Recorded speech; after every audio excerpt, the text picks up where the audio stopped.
Il est 8h45 sur Sud Radio. Dans quelques minutes, c'est Valérie Expert avec l'ensemble aussi de ses débatteurs, dont Alexis Poulain qui est déjà avec nous et Elisabeth Lévy aussi dans un instant. Alors, il y a plusieurs questions que l'on vous pose depuis ce matin sur les réseaux sociaux, notamment de Sud Radio. Comment jugez-vous la fermeture de certaines piscines publiques? Incompréhensible, justifiée, aberrante et sans avis.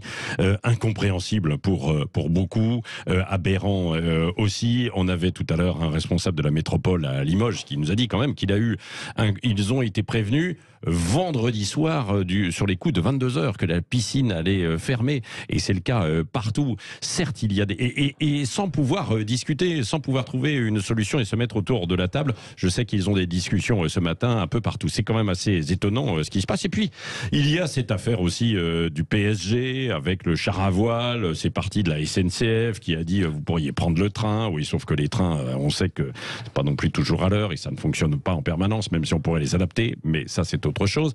Est-ce que les leçons de morale de la classe politique vous excèdent? Parce qu'il y en a eu beaucoup après la petite phrase de Christophe Galtier hier. En ligne avec nous, Cédric de Béziers, me semble-t-il. Hein. Cédric, bonjour. Bonjour, oui, je vais dire, oui, tout à fait. Bon, Cédric, oui. Cédric, est-ce que, tiens, un mot, puisque vous êtes là-bas, les orages, là, vous êtes concerné ou pas? Parce que Rémi André nous disait que ça arrivait beaucoup dans la région. Voilà, on a été concerné ces derniers jours, mais bon, là, je suis pas à la maison, là, je suis dans le nord puisque je roule. Ouais. Mais effectivement, j'ai appelé ma femme, elle m'a dit non, ça a plu un peu, du côté de Saint-Signan aussi, ça a un petit peu plu, mais sans plus, quoi. Voilà, pour l'instant, sans plus. Bon. Le gros va arriver certainement ce matin. Oui, c'est ça. À Nîmes, ils ont eu une grosse frayeur hier soir, mais ça va, hein, plus de peur que de mal. Les leçons de morale alors de la classe politique, est-ce que ça vous excède ou pas, à vous? Je crois qu'on est peut-être 80% à dire la même chose. Avant de nous faire des leçons de morale, il faudrait peut-être qu'ils se tiennent correctement. Vous savez, quand on fait des leçons de morale à nos enfants en leur disant qu'il ne faut pas dire de gros mots et que nous, en fait, on a un langage de charretier, effectivement, on ferait mieux de se taire. Le gouvernement, c'est pareil. Ils nous disent ceci, ils nous disent cela, mais bon, ça n'a pas empêché Emmanuel Macron quand même d'aller faire du jet ski cet été. Donc alors, avant de nous faire des leçons de morale, je crois qu'il devrait se regarder dans la glace et montrer l'exemple aux Français, au peuple.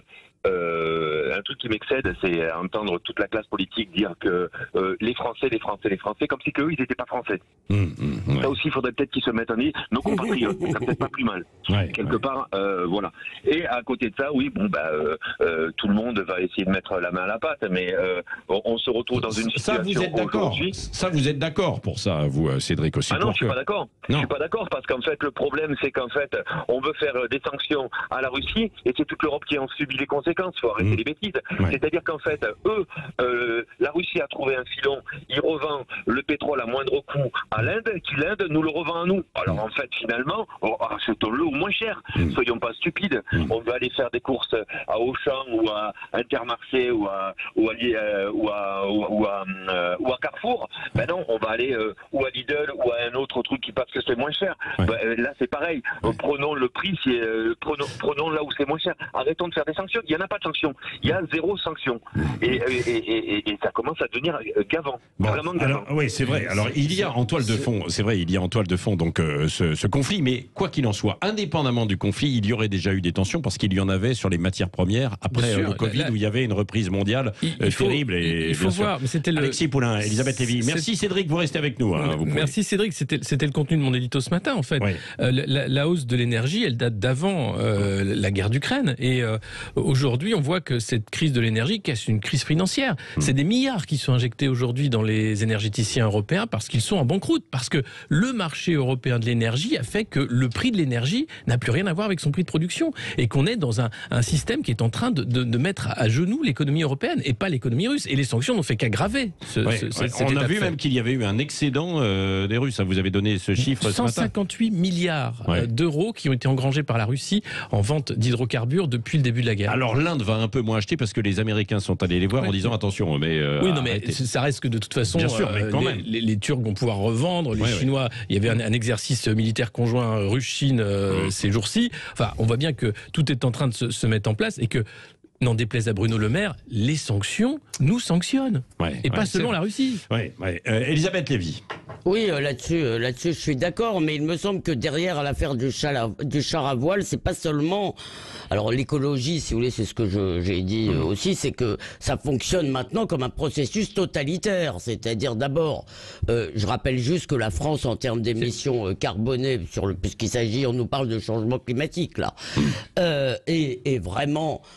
contribue pour très très peu, disons, aux émissions mondiales. Donc l'idée de dire, alors attention, faites des petits gestes pour la planète, c'est vraiment un moyen de... Non mais sur les sanctions, je suis d'accord, je vais rien rajouter, je suis d'accord, si vous voulez, que ces sanctions nous reviennent en boomerang, et que comme d'habitude, on a une politique un peu de gribouille, c'est-à-dire on a dit on n'est pas en guerre, et comme l'a parfaitement expliqué Alexis, ça nous revient en boucle.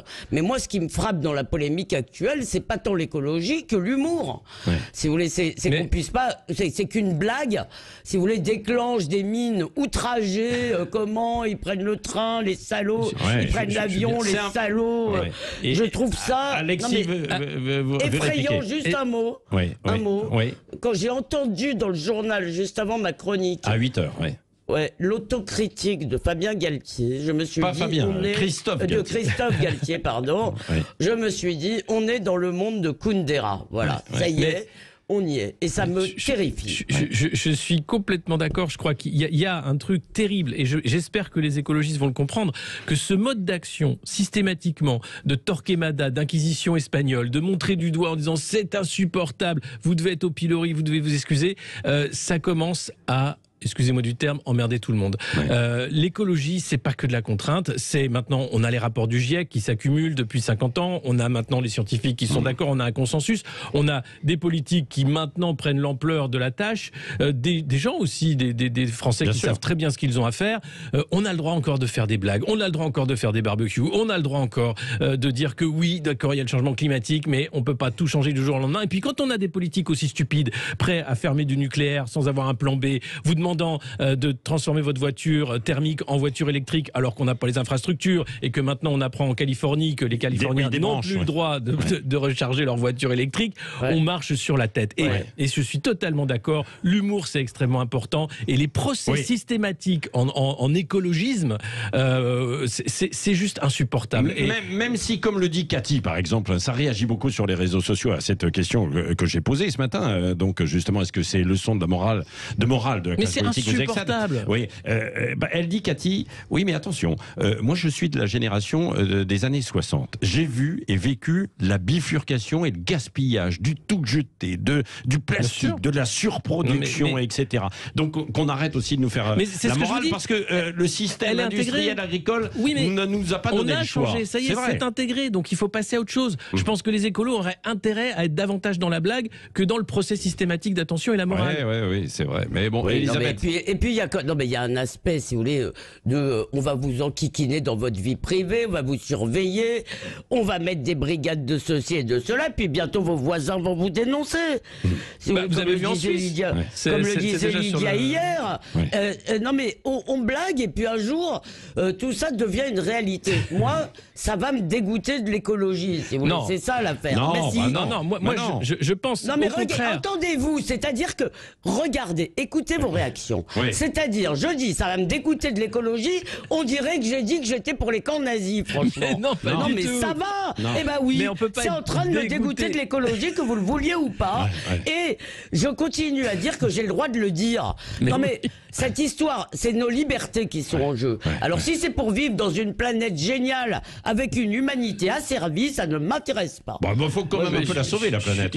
Mais elle se sauvera toute seule. Il faut sauver l'humanité, déjà. Je suis tout à fait d'accord. Ce qui est en danger dans cette affaire, c'est notre humanité. C'est-à-dire, moi je suis effaré. Mais ça va de pair avec derrière le transhumanisme, enfin ces délires qui voudraient un homme nouveau. Moi, il y a derrière cette idée de l'homme nouveau, l'homo ecologicus, l'homo transformatus, je sais pas quoi, une idéologie totalitaire, parce qu'on ne transforme pas l'homme. Il y a quelque chose d'immanent. Enfin voilà, l'humain c'est l'humain, c'est de la matière. Vouloir le changer, c'est toujours un projet totalitaire. Et ça, c'est dangereux. ajouter un truc. C'est que je suis frappé, si vous voulez, par le petit ton infantilisant que des ministres maintenant se permettent d'adopter.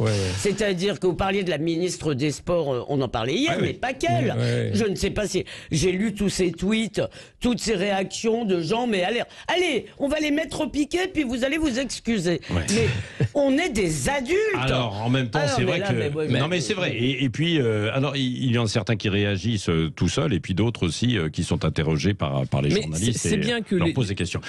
Alexis, vous allez, ne vous inquiétez pas, gardez-en un petit peu sous le pied, si je puis dire, parce que vous allez continuer avec Valérie Expert dans un instant, dans les grands débats de Valérie Expert, évidemment. Mettez-vous d'accord. Tout à l'heure, chez Valérie, autour des sujets, c'est un petit peu à chaque fois le slogan de son émission autour des débats.